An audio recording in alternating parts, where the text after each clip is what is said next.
Mi nombre es Mauricio Gelidori y hoy les quería comentar algunas cuestiones sobre los mecanismos de regulación homeostática.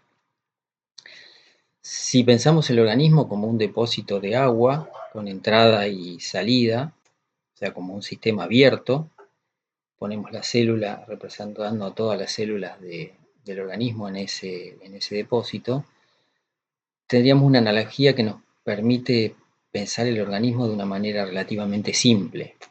Entonces, ese depósito de agua tendría el espacio extracelular, que es lo que rodea las células, y el intracelular, que es el volumen de líquido que hay dentro de las células, ¿no?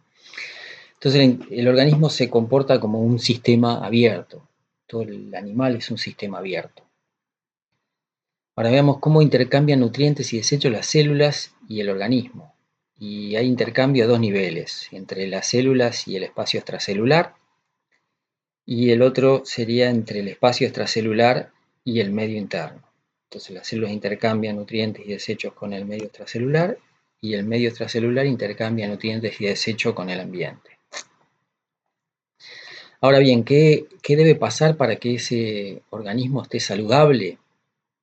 Algunas variables de ese medio interno, de ese líquido extracelular, deben mantenerse dentro de un rango fisiológico o normal. ¿Cuáles serían esas variables que deben mantenerse en un rango fisiológico normal? Son 10 las que realmente son importantes para el organismo, ¿tá? La volemia, el volumen de sangre, la presión arterial, que probablemente sea la más importante de todas, la osmolaridad, la presión arterial de dióxido de carbono, el pH, la temperatura, la calemia, o sea, la concentración de potasio, la calcemia, la glucemia y la presión arterial de oxígeno. Estas 10 variables reguladas homeostáticamente son las que tienen que estar dentro de ese rango, deben estar mantenidas dentro de ese rango fisiológico normal para que el organismo funcione bien, para que esté saludable.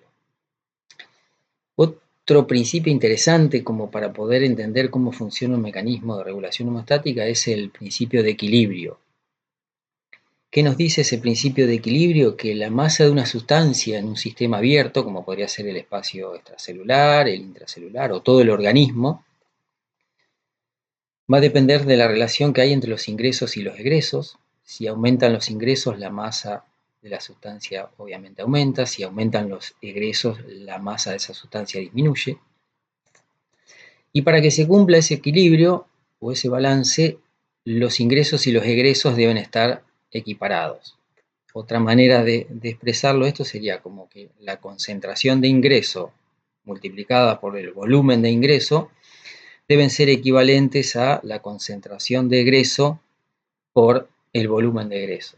Entonces, no queda otra que para mantener el equilibrio, ingresos y egresos sean equivalentes o estén equilibrados o equiparados. Y el otro principio fisiológico importante para entender después cómo funciona un mecanismo de regulación homeostática es el principio de control. El principio de control lo que establece es que hay un sensor o un receptor que es el que capta los estímulos y se lo informa a un centro comparador, un centro de control. Ese centro de control, ¿qué va a hacer? Compara lo que le informan los sensores o receptores con los valores de ajuste o rangos de ajuste para esa variable, es donde se fija el valor normal que debería tener. Y después toman una decisión en base a esa comparación y se la ordenan a un efector o controlador, que es el que va a efectuar la acción indicada por el comparador. Si uniéramos los dos, el principio de equilibrio y el principio de control, o de sistema de control, podríamos configurar un mecanismo de regulación homeostática. Para el caso entonces de un sistema abierto como el organismo, entonces la masa de una variable en ese sistema abierto va a depender de la relación entre ingresos y egresos, que era lo que establecía el principio de equilibrio. Ahora, si sobre este agregamos o montamos el sistema de control, va a aparecer un sensor o un receptor que mide los niveles de la variable esa en el sistema abierto y le va a ir a informar al centro comparador, ese comparador lo contrasta contra los valores de ajuste y ahí toma una decisión. Si hay menos de lo que debería, hace una acción, y si hay más de lo que debería, toma otra acción opuesta en ese caso. Entonces, ese centro comparador, por lo general, gobierna la actividad de los efectores o controladores, que ¿qué es lo que van a hacer? Manejar los ingresos y los egresos a partir de los efectores o controladores. Entonces, ¿cuáles son los componentes que tiene un sistema de regulación homeostática? Como habíamos visto, los sensores o receptores que monitorean constantemente el nivel de las variables reguladas, de esas 10 variables que les había comentado antes. Los valores de ajuste o rango de ajuste, que son los que fijan los valores normales o fisiológicos de la variable regulada.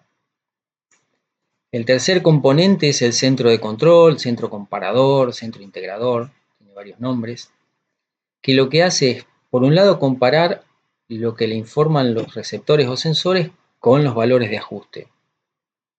Y a su vez, tomar una determinación y gobernar la actividad de los efectores o controladores.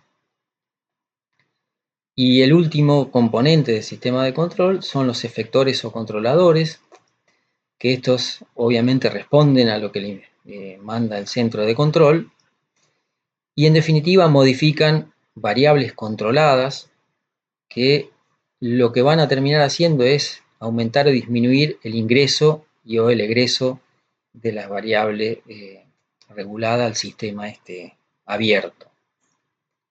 Entonces, como último comentario les quería mostrar algunas diferencias de lo que son variables reguladas homeostáticamente y variables controladas. Dentro de las reguladas son aquellas que tienen sensores que las miden y son a las que se mantienen dentro de un rango normal o fisiológico. Mientras que las variables controladas no hay sensores que las midan, sí hay efectores o controladores que las modifican o que las controlan, y a su vez, modificándolas, mantienen a las variables reguladas dentro de los rangos fisiológicos o normales. Para aclarar un poco más la cuestión esta, les voy a dar algunos ejemplos.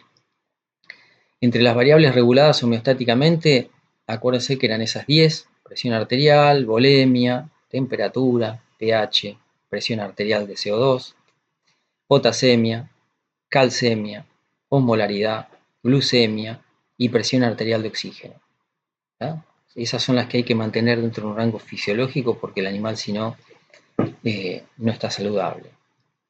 Y después hay un montón de ejemplos, yo les voy a dar solamente algunos, de variables controladas o no reguladas homeostáticamente. Para que vean la diferencia, fíjense, frecuencia cardíaca, volumen sistólico, contractilidad, gasto cardíaco, retorno venoso, resistencia vascular, tono arteriolar, venoconstricción, flujo tisular, esplenocontracción, frecuencia respiratoria, profundidad respiratoria, tono bronquial, volumen minuto respiratorio, ventilación alveolar. Y bueno, con esto terminamos. Les agradezco que hayan visto el video. Suerte.